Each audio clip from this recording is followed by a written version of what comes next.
नाल भाई मर्दाना बाबा करन उदासी चल पिया। ले नाल भाई मर्दाना बाबा करन उदासी चल पिया। ले नाल भाई मर्दाना बाबा करन उदासी चल पिया। ਗੁਰੂ ਨਾਨਕ ਦੇਵ ਜੀ ਦੇ ਇਤਿਹਾਸ ਨੂੰ ਲੱਭਦੇ ਲੱਭਦੇ ਅਸੀਂ ਆ ਪੁੱਜੇ ਪੰਜਾਬ ਦੇ ਸੰਗਰੂਰ ਜ਼ਿਲ੍ਹੇ ਵਿੱਚ ਦੜਬਾ ਨਾਂ ਦੀ ਇੱਕ ਤਹਿਸੀਲ ਹੈ, ਜਿੱਥੇ ਇੱਕ ਛੋਟਾ ਜਿਹਾ ਪਿੰਡ ਕਮਾਲਪੁਰ। ਜਿਸ ਸਥਾਨ 'ਤੇ ਅਸੀਂ ਖਲੋਤੇ ਹੈਗੇ ਹਾਂ, ਇਸ ਸਥਾਨ ਦਾ ਨਾਂ ਹੈ ਗੁਰਦੁਆਰਾ ਪਹਿਲੀ ਪਾਤਸ਼ਾਹੀ, 6ਵੀਂ ਪਾਤਸ਼ਾਹੀ ਅਤੇ 9ਵੀਂ ਪਾਤਸ਼ਾਹੀ। ਇੱਥੇ ਦਾ ਇਤਿਹਾਸ ਵੀ ਗੁਰੂ ਨਾਨਕ ਦੇਵ ਜੀ ਨਾਲ ਸੰਬੰਧਿਤ ਹੈ, ਕਿਉਂਕਿ ਉਹਨਾਂ ਦੀ ਚਰਨ ਛੋਹ ਸਥਾਨ 'ਤੇ ਪ੍ਰਾਪਤ ਹੈ। ਬਾਕੀ ਦੋ ਗੁਰੂਆਂ ਦੀ ਵੀ ਚਰਨ ਛੋਹ ਪ੍ਰਾਪਤ ਹੈ। ਇਤਿਹਾਸਕਾਰਾਂ ਦਾ ਆਖਣਾ ਹੈ ਕਿ ਜਿਸ ਵਕਤ ਬੇਬੇ ਨਾਨਕੀ ਨੇ ਸੱਚੇ ਪਾਤਸ਼ਾਹ ਨੂੰ ਯਾਦ ਕੀਤਾ ਤੇ ਉਹ ਜੀਨ ਤੋਂ ਹੁੰਦੇ ਹੋਏ ਇਸ ਸਥਾਨ 'ਤੇ ਗੁਜ਼ਰੇ ਸੀ ਤੇ ਥੋੜ੍ਹੇ ਸਮੇਂ ਲਈ ਇੱਥੇ ਰੁਕੇ ਸੀਗੇ। ਬਾਕੀ ਵਿਸਤ੍ਰਿਤ ਇਤਿਹਾਸ ਅਸੀਂ ਗਿਆਨੀ ਜੀ ਕੋਲ ਪੁੱਛਾਂਗੇ। ਆਓ ਤੁਹਾਨੂੰ ਅੰਦਰ ਲੈ ਕੇ ਚੱਲਦੇ ਹਾਂ ਗੁਰਦੁਆਰੇ ਦੇ ਦਰਸ਼ਨ ਕਰਾਉਣ ਵਾਸਤੇ ਤੇ ਇਤਿਹਾਸ ਦੱਸਣ ਵਾਸਤੇ। ਛੱਡੀ ਨਾ ਕਦੇ ਮੇਰੀ ਬਾਬਾ ਨਾਨਕਾ, ਸਤਿਗੁਰੂ ਨਾਨਕ ਧੰਨ ਗੁਰੂ ਨਾਨਕ, ਸਤਿਗੁਰੂ ਨਾਨਕ ਧੰਨ ਗੁਰੂ ਨਾਨਕ। ਤੂੰ ਹੀ ਦੁਨੀਆ ਵਾਲੀ ਖੇਡ ਰਚਾਈ। ਧੰਨ ਗੁਰੂ ਨਾਨਕ ਸਾਹਿਬ ਜੀ ਮਹਾਰਾਜ ਪਹਿਲੀ ਉਦਾਸੀ ਸਮੇਂ ਇਸ ਪਾਵਨ ਪਵਿੱਤਰ ਅਸਥਾਨ ਤੇ ਆਏ ਅਤੇ ਇਸ ਅਸਥਾਨ ਤੇ ਧੰਨ ਗੁਰੂ ਨਾਨਕ ਸਾਹਿਬ ਜੀ ਮਹਾਰਾਜ ਜੀਂਦ, ਭਾਗਲ, ਖਰੌਦੀ ਤੋਂ ਹੁੰਦੇ ਹੋਏ ਜੋ ਨਗਰ ਕਮਾਲਪੁਰ ਦੇ ਵਿੱਚ ਪਹੁੰਚੇ ਅਤੇ ਇੱਥੇ ਆ ਕੇ ਗੁਰੂ ਸਾਹਿਬ ਜੀ ਨੇ ਸੰਗਤਾਂ ਨੂੰ ਉਪਦੇਸ਼ ਦਿੱਤਾ ਅਤੇ ਉਸ ਤੋਂ ਉਪਰੰਤ ਫਿਰ ਗੁਰੂ ਮਹਾਰਾਜ ਸੱਚੇ ਪਾਤਸ਼ਾਹ ਇਸ ਨਗਰ ਦੇ ਵਿੱਚ ਜਦੋਂ ਸੰਗਤਾਂ ਨੂੰ ਉਤਾਰਿਆ ਅਤੇ ਫਿਰ ਬੇਬੇ ਨਾਨਕੀ ਜੀ ਨੇ ਸੁਲਤਾਨਪੁਰ ਗੁਰੂ ਸਾਹਿਬ ਜੀ ਨੂੰ ਯਾਦ ਕੀਤਾ ਤੇ ਇੱਥੋਂ ਫਿਰ ਗੁਰੂ ਨਾਨਕ ਸਾਹਿਬ ਜੀ ਮਹਾਰਾਜ ਸੁਲਤਾਨਪੁਰ ਜਾ ਬਰਾਜੇ।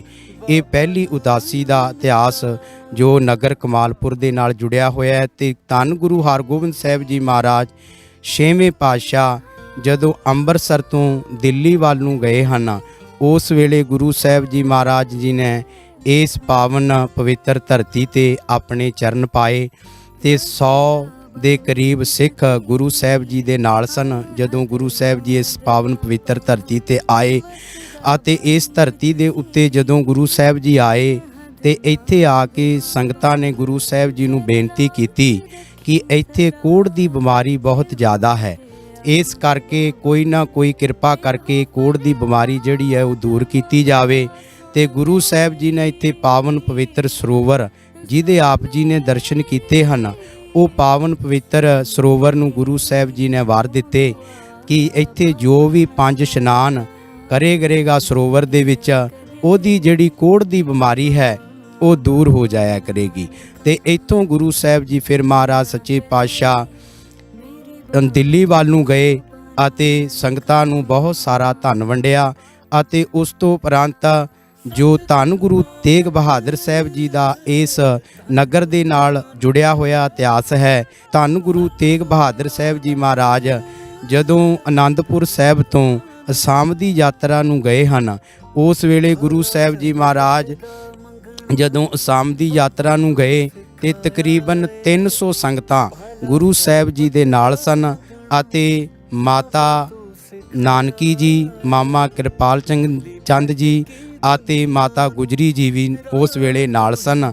ਤੇ ਧੰਨ ਗੁਰੂ ਤੇਗ ਬਹਾਦਰ ਸਾਹਿਬ ਜੀ ਨੇ ਇਸ ਪਾਵਨ ਪਵਿੱਤਰ ਸਥਾਨ ਤੇ ਕੱਤਕ ਦੇ ਮਹੀਨੇ ਗੁਰੂ ਸਾਹਿਬ ਜੀ ਨੇ ਆਪਣੇ ਮੁਬਾਰਕ ਚਰਨ ਪਾਏ ਅਤੇ ਧੰਨ ਗੁਰੂ ਤੇਗ ਬਹਾਦਰ ਸਾਹਿਬ ਜੀ ਮਹਾਰਾਜ ਸਾਹਿਬ ਜੀ ਨੇ ਸੰਗਤਾਂ ਨੂੰ ਉਪਦੇਸ਼ ਦਿੱਤਾ ਅਤੇ ਇਸ ਪਾਵਨ ਪਵਿੱਤਰ ਅਸਥਾਨ ਤੇ ਜੋ ਮੱਸਿਆ ਦਾ ਦਿਹਾੜਾ ਬੜੀ ਸ਼ਰਧਾ ਭਾਵਨਾ ਦੇ ਨਾਲ ਮਨਾਇਆ ਜਾਂਦਾ ਹੈ ਤੇ ਦੂਰੋਂ ਦੂਰੋਂ ਸੰਗਤਾਂ ਇਸ ਪਾਵਨ ਪਵਿੱਤਰ ਅਸਥਾਨ ਤੇ ਆ ਕੇ ਸ਼ਰਧਾ ਦੇ ਨਾਲ ਨਮਸਤਕ ਹੁੰਦੀਆਂ ਹਨ ਅਤੇ ਜਿਹੜੀਆਂ ਸੰਗਤਾਂ ਦੀਆਂ ਬਹੁਤ ਸਾਰੀਆਂ ਮਨੋਕਾਮਨਾ ਇਸ ਪਾਵਨ ਪਵਿੱਤਰ ਅਸਥਾਨ ਤੇ ਪੂਰੀਆਂ ਹੁੰਦੀਆਂ ਹਨ।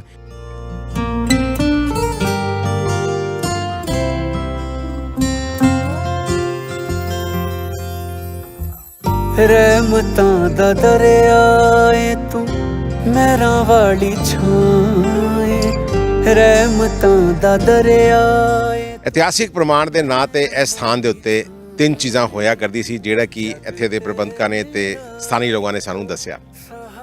ਪਹਿਲਾ ਉਹ ਥਾੜਾ ਸਾਹਿਬ ਜਿਹੜਾ ਗੁਰੂ ਹਰਗੋਬਿੰਦ ਸਾਹਿਬ ਜੀ ਨੇ ਗੁਰੂ ਨਾਨਕ ਦੇਵ ਜੀ ਦੀ ਯਾਦ ਵਿੱਚ ਇੱਥੇ ਬਣਾਇਆ ਸੀਗਾ, ਨਾਨਕਸ਼ਾਹੀ ਇੱਟਾਂ ਦਾ ਇੱਕ ਸੋਹਣਾ ਜਿਹਾ ਥਾੜਾ।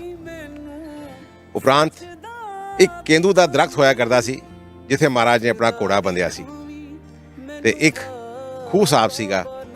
ਇਹ ਤਿੰਨ ਚੀਜ਼ਾਂ ਦਾ ਇੱਥੇ ਦਾ ਇਤਿਹਾਸ ਹੈ। ਲੇਕਿਨ ਕਲਾਂਤਰ ਵਿੱਚ 3 ਵਾਰੀ ਇਸ ਸਥਾਨ ਦਾ ਰੈਨੋਵੇਸ਼ਨ ਹੋਇਆ।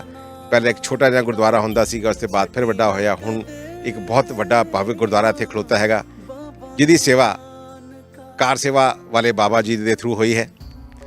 ਤੇ ਜਦ ਵੀ ਇਸ ਤਰ੍ਹਾਂ ਦੀ ਕੋਈ ਵੀ ਸੇਵਾ ਹੁੰਦੀ ਹੈ ਜਾਂ ਗੁਰਦੁਆਰਾ ਸਾਹਿਬ ਦੀ ਰੈਨੋਵੇਸ਼ਨ ਹੁੰਦੀ ਹੈ, ਤੇ ਪੁਰਾਣਾ ਇਤਿਹਾਸ ਉਹਦੀ ਭੇਟ ਚੜ੍ਹ ਜਾਂਦਾ ਹੈ। ਉਹਦਾ ਜੀਤਾ ਜਾਗਤਾ ਉਦਾਹਰਨ ਇਹ ਗੁਰਦੁਆਰਾ ਸਾਹਿਬ ਹੈ। ਮੈਂ ਹਮੇਸ਼ਾ ਹੀ ਗੱਲ ਕਰਦਾ ਆਇਆ ਕਿ ਸਾਨੂੰ ਆਪਣੀ ਧਰੋਹਰ ਨੂੰ, ਪੁਰਾਣੀ ਚੀਜ਼ਾਂ ਨੂੰ ਹਮੇਸ਼ਾ ਸਾਂਭ ਕੇ ਰੱਖਣਾ ਚਾਹੀਦਾ ਹੈ।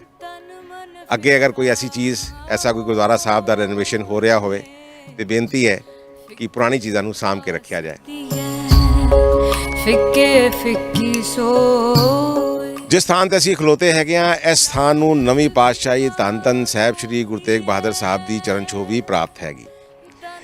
ਆਪਨੇ ਸਾਡੇ ਪਿਛਲੇ ਐਪੀਸੋਡ ਵਿੱਚ ਦੇਖਿਆ ਹੋਣਾ ਹੈਗਾ, ਜਿਹੜਾ ਕਿ ਟੁਬਰੀ ਸਾਹਿਬ ਦਾ ਐਪੀਸੋਡ ਸੀਗਾ। ਉਸ ਦੇ ਵਿੱਚ ਅਸੀਂ ਆਪ ਜੀ ਨੂੰ ਦਰਸ਼ਨ ਕਰਾਏ ਸੀਗੇ ਟੁਬਰੀ ਸਾਹਿਬ ਗੁਰਦੁਆਰਾ ਦੇ, ਤੇ ਇਤਿਹਾਸ ਦੱਸਿਆ ਸੀਗਾ ਕਿ ਗੁਰੂ ਤੇਗ ਬਹਾਦਰ ਸਾਹਿਬ ਉੱਥੇ ਆਏ ਸੀਗੇ ਅਹੋਮ ਰਾਜਾ ਦੀ ਮਦਦ ਕਰਨ ਵਾਸਤੇ। ਜਿਸ ਵਕਤ ਮਹਾਰਾਜ ਉੱਥੇ ਗਏ ਸੀ ਤੇ ਇਸ ਸਥਾਨ ਤੋਂ ਹੋ ਕੇ ਗੁਜ਼ਰੇ ਸੀਗੇ, ਐਸਾ ਇਤਿਹਾਸਕਾਰ ਦੱਸਦੇ ਨੇ। 300 ਬੰਦਿਆਂ ਦਾ ਲਾਓ ਲਸ਼ਕਰ ਪੂਰਾ ਉਹਨਾਂ ਦੇ ਨਾਲ ਸੀ, ਤੇ ਕੁਝ ਸਮੇਂ ਤੱਕ ਆ ਕੇ ਉਹਨਾਂ ਨੇ ਇੱਥੇ ਵਿਸ਼ਰਾਮ ਕੀਤਾ ਤੇ ਕੁਝ ਸਮੇਂ ਗੁਜ਼ਾਰਿਆ। ਹੁਣ ਆਪ ਜੀ ਨੂੰ ਦਰਸ਼ਨ ਕਰਾਉਣ ਤੋਂ ਇਸ ਸਥਾਨ ਦੇ ਉਪਰੰਤ ਅਸੀਂ ਅੱਗੇ ਚਾਲੇ ਪਾ ਰਹੇ ਹਾਂ ਕਿਸੇ ਦੂਸਰੇ ਸਥਾਨ ਵਾਸਤੇ। ਕੱਲ ਆਪ ਕਿਸੇ ਨਵੇਂ ਐਪੀਸੋਡ ਨਾਲ ਸਾਨੂੰ ਫਿਰ ਮਿਲੋਗੇ, ਹਰ ਰੋਜ਼ ਦੀ ਤਰੀਕੇ ਨਾਲ। ਤਦ ਤੱਕ ਸਾਡੇ ਨਾਲ ਦੇਖਦੇ ਰਹੋ ਤੇ ਬਣੇ ਰਹੋ ਟਰਬਨ ਟਰੈਵਲਰ ਦੀ ਸਪਿਰਿਚੁਅਲ ਜਰਨੀ। ਵਾਹਿਗੁਰੂ ਜੀ ਕਾ ਖਾਲਸਾ, ਵਾਹਿਗੁਰੂ ਜੀ ਕੀ ਫਤਿਹ।